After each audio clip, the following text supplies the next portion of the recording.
Section 27 of The Children of Odin. Recording by Elizabeth Klett. The Children of Odin, The Book of Northern Myths, by Padraic Colum. Part 4. Chapter 11. The Twilight of the Gods. Snow fell on the four quarters of the world. Icy winds blew from every side. The sun and the moon were hidden by storms. It was the Fimbul winter. No spring came, and no summer. No autumn brought harvest or fruit, and winter grew into winter again. There was 3 years' winter. The first was called the Winter of Winds. Storms blew, and snows drove down, and frosts were mighty. The children of men might hardly keep alive in that dread winter. The second winter was called the Winter of the Sword. Those who were left alive amongst men robbed and slew for what was left to feed on. Brother fell on brother and slew him, and over all the world there were mighty battles. And the third winter was called the Winter of the Wolf. Then the ancient witch who lived in Yarnvid, the iron wood, fed the wolf Managarm on unburied men and on the corpses of those who fell in battle. Mightily grew and flourished the wolf that was to be the devourer of Mani, the moon. The champions in Valhalla would find their seats splashed with the blood that Managarm dashed from his jaws.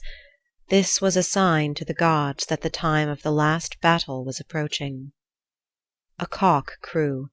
Far down in the bowels of the earth he was, and beside Hela's habitation.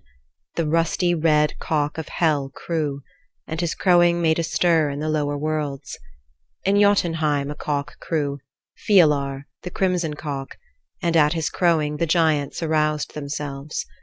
High up in Asgard a cock crew, the golden cock, Gullinkambir, and at his crowing the champions in Valhalla bestirred themselves. A dog barked. Deep down in the earth the dog barked. It was Garm, the hound with a bloody mouth, barking in Nipa's cave. The dwarfs who heard groaned before their doors of stone. The tree Yggdrasil moaned in all its branches.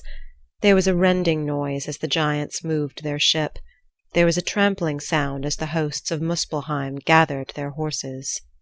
But Jotunheim and Muspelheim and Hel waited tremblingly.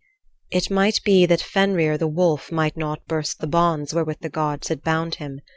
Without his being loosed the gods might not be destroyed.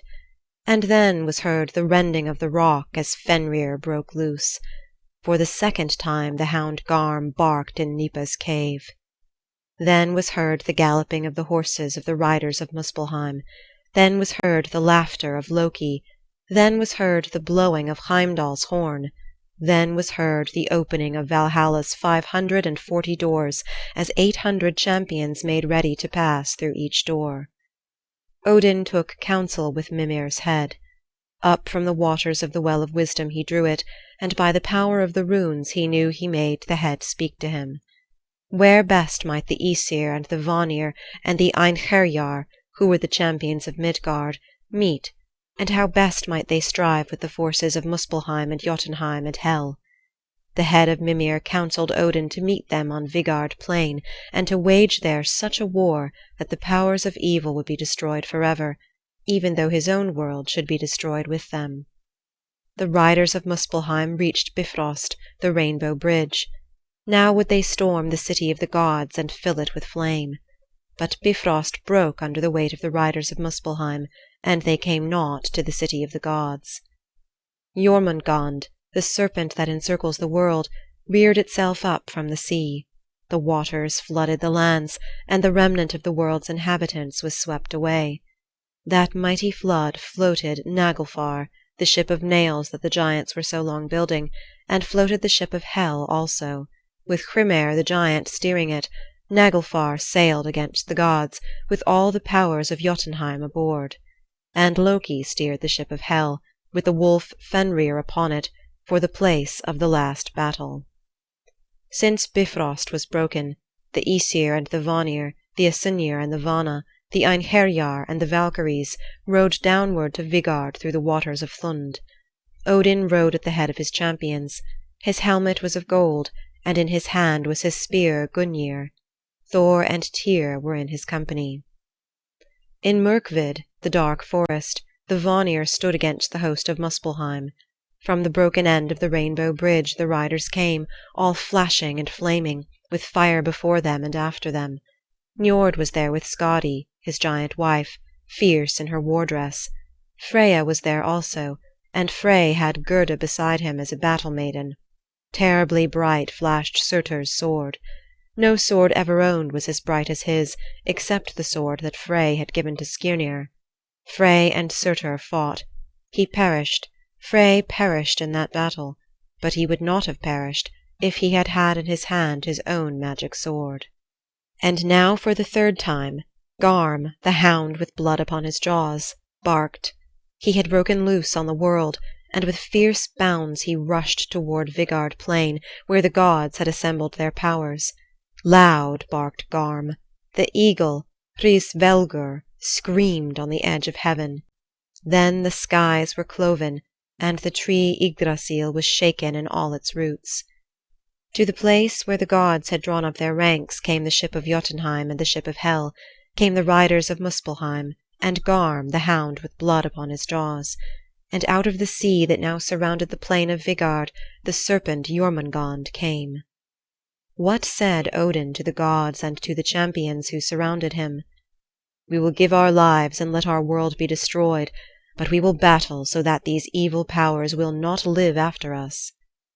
Out of Hel's ship sprang Fenrir the wolf. His mouth gaped, his lower jaw hung against the earth, and his upper jaw scraped the sky. Against the wolf Odin All-Father fought. Thor might not aid him, for Thor had now to encounter Jormungand, the monstrous serpent. By Fenrir the wolf Odin was slain. But the younger gods were now advancing to the battle, and Vidar, the silent god, came face to face with Fenrir. He laid his foot on the wolf's lower jaw, that foot that had on the sandal made of all the scraps of leather that shoemakers had laid by for him, and with his hands he seized the upper jaw and tore his gullet. Thus died Fenrir, the fiercest of all the enemies of the gods. Jormungand, the monstrous serpent, would have overwhelmed all with the venom he was ready to pour forth, but Thor sprang forward and crushed him with a stroke of his hammer Mjolnir. Then Thor stepped back 9 paces, but the serpent blew his venom over him, and blinded and choked and burnt, Thor, the world's defender, perished. Loki sprang from his ship and strove with Heimdall, the warder of the Rainbow Bridge and the watcher for the gods. Loki slew Heimdall, and was slain by him. Bravely fought Tyr, the god who had sacrificed his sword hand for the binding of the wolf.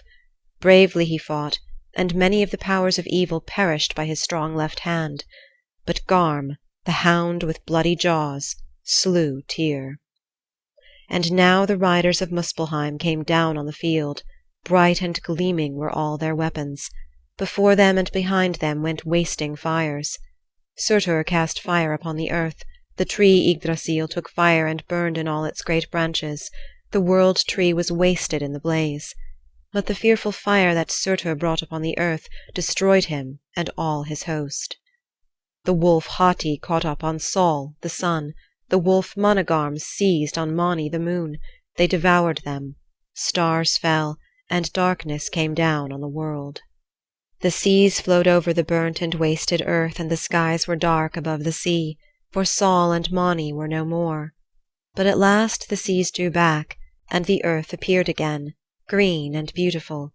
A new sun and a new moon appeared in the heavens, one a daughter of Sol, and the other a daughter of Mani. No grim wolves kept them in pursuit. 4 of the younger gods stood on the highest of the world's peaks. They were Vidar and Vali, the sons of Odin, and Modi and Magni, the sons of Thor. Modi and Magni found Mjolnir, Thor's hammer, and with it they slew the monsters that still raged through the world, the hound Garm and the wolf Managarm. Vidar and Vali found in the grass the golden tablets on which were inscribed the runes and wisdom of the elder gods. The runes told them of a heaven that was above Asgard, of Gimli, that was untouched by Surtur's fire. Vili and Ve, will and holiness, ruled in it. Baldur and Hodur came from Hela's habitation, and the gods sat on the peak together and held speech with each other, calling to mind the secrets and the happenings they had known before Ragnarok, the twilight of the gods. Deep in a wood 2 of humankind were left. The fire of Surtur did not touch them. They slept, and when they wakened, the world was green and beautiful again. These 2 fed on the dews of the morning. A woman and a man they were, Lif and Lifrasir. They walked abroad in the world, and from them and from their children came the men and women who spread themselves over the earth. End of Part 4. End of The Children of Odin by Padraic Colum.